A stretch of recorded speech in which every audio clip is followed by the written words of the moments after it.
I am California of the past. I am California of the past. I I am am California of the past.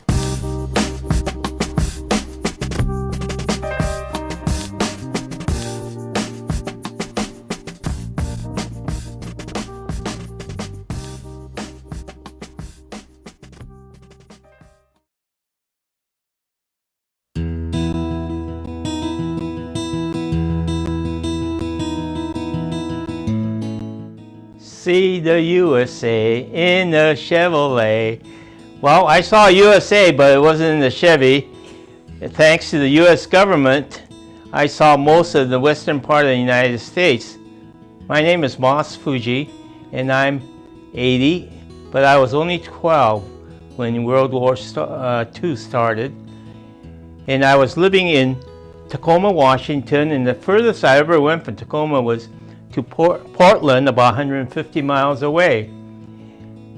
But the government decided that I was a security risk, so they put all the Japanese Americans into an American concentration camp. So we were given notice to report to the train station. So our Caucasian friend put 6 of us in his car and drove us down with our suitcases. And we got on this real nice train, and it had a nice dining car. And as we ate, the waiters said, you know, you should all leave a tip because we're giving you some service here. And here we are going to an American concentration camp. And they want us to leave a tip.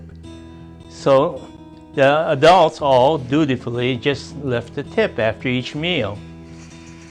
So we went down from Tacoma, and it was a 2-day journey down to Fresno, California, and it was at Pinedale Assembly Center. It was just a temporary place, and we were supposed to assemble here until a more permanent camp was built. So 3 months later, we were off again up to Tule Lake near Klamath Falls, Oregon, where we spent the whole year there.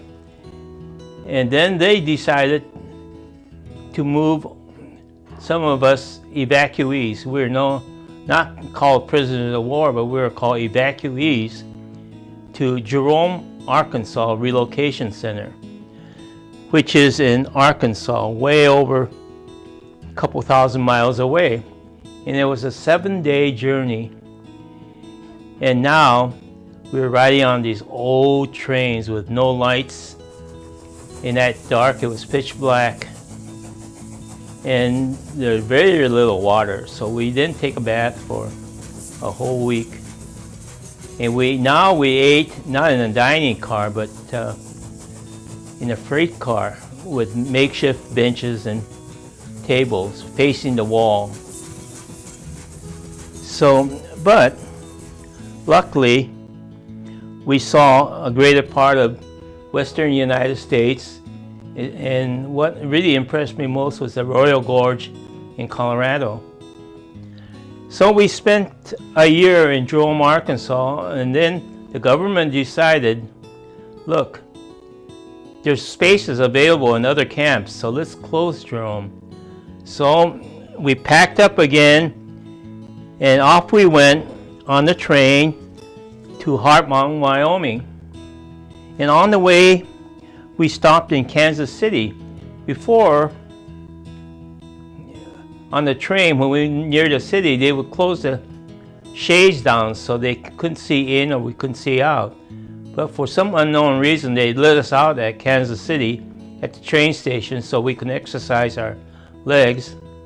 And there was military police there, but if we wanted to escape, it was easily done.